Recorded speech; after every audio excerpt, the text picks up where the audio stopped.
Merci, Monsieur le Président, mes chers collègues. Avant tout, je voulais également remercier les services pour, en effet, tout le travail fait en cette année 2023, l'année dernière, et également aussi pour la rédaction de ce rapport d'activité très intéressant et complet.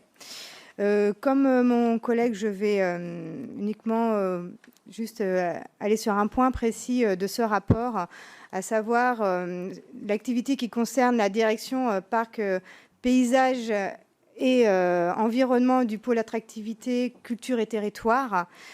D'abord, nous avons beaucoup de chiffres, et c'est très intéressant certes, mais des chiffres, donc du coup un aspect assez quantitatif.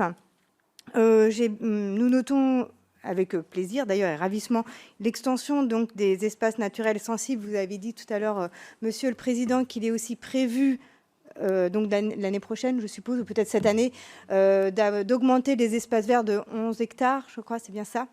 Donc tout ça, c'est très bien. En tant qu'écologistes que nous sommes tous, puisque je crois comprendre que nous sommes maintenant tous et toutes écologistes ici, c'est parfait, nous pouvons que en être ravis. Un point important, c'est aussi ce que moi j'appelle la nature en ville, c'est-à-dire dans les zones denses. Et l'important, en effet, aussi d'avoir des aspects du coup qualitatifs par rapport à tout notre patrimoine arboré. C'est-à-dire planter des arbres, valoriser tout ce qui est espace vert, les parcs. Oui, il faut le faire, mais comment aussi on le fait ? Nous sommes très soucieux de voir la manière dont c'est fait et j'avais déjà eu l'occasion de parler, d'interroger sur la charte de l'arbre, qui est un outil absolument indispensable pour avoir une gestion très qualitative de tout ce patrimoine. Je crois, si j'ai bien compris, que c'est un projet en cours. Dans le rapport d'activité, d'ailleurs, est mentionné un guide de l'arbre. Alors, je ne sais pas si c'est cela ou peut-être en lien avec la charte de l'arbre. En tout cas, pour le prochain rapport d'activité, j'espère que nous aurons mention de cette charte de l'arbre et surtout avec des éléments vraiment qui nous permettent d'évaluer en effet la qualité avec laquelle on va entretenir tout ce patrimoine et avec des indicateurs.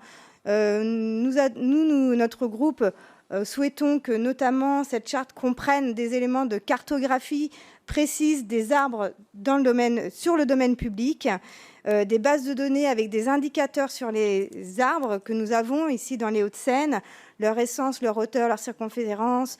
Je ne vais pas tout noter, les indicateurs, je laisse les services qui sont certainement plus outillés que moi pour voir quels sont tous ces indicateurs importants. Pourquoi est-ce que c'est important ?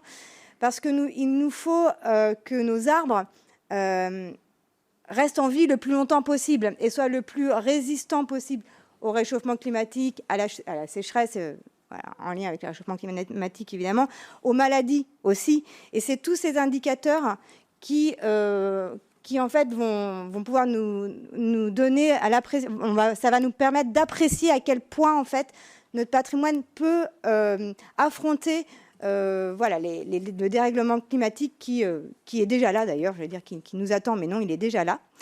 Et nous avons beaucoup d'espaces verts, d'où en effet l'importance de cet outil.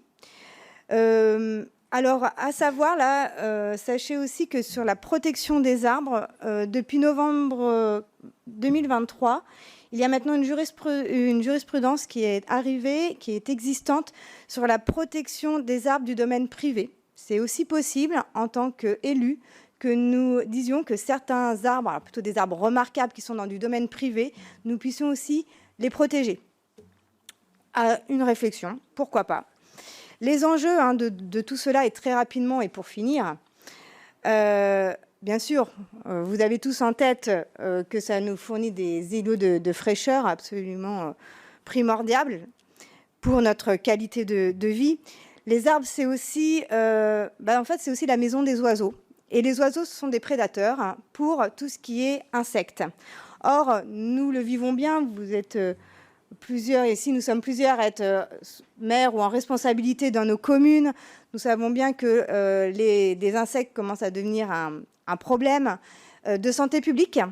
Et comment en fait nous pouvons réagir. Et d'ailleurs, nous sommes parfois en manque de moyens. En fait, parfois, la principale solution, c'est les oiseaux. Mais les oiseaux, pour qu'ils soient là, il faut qu'ils aient de quoi des maisons, donc des arbres. Voilà pourquoi tout cela est important. Donc j'espère, et j'en suis donc persuadée, puisque j'ai bien entendu que l'écologie était devenue très importante pour le département, que l'année prochaine, nous aurons des éléments dans ce sens-là, des éléments dans ce sens-là, dans ce rapport, dans ce prochain rapport. Et en tant qu'élus, en fait, nous avons la responsabilité de mettre en place un environnement équilibré, sain et sécurisé pour tous nos administrés. C'est pour ça que tout cela est primordial. Merci.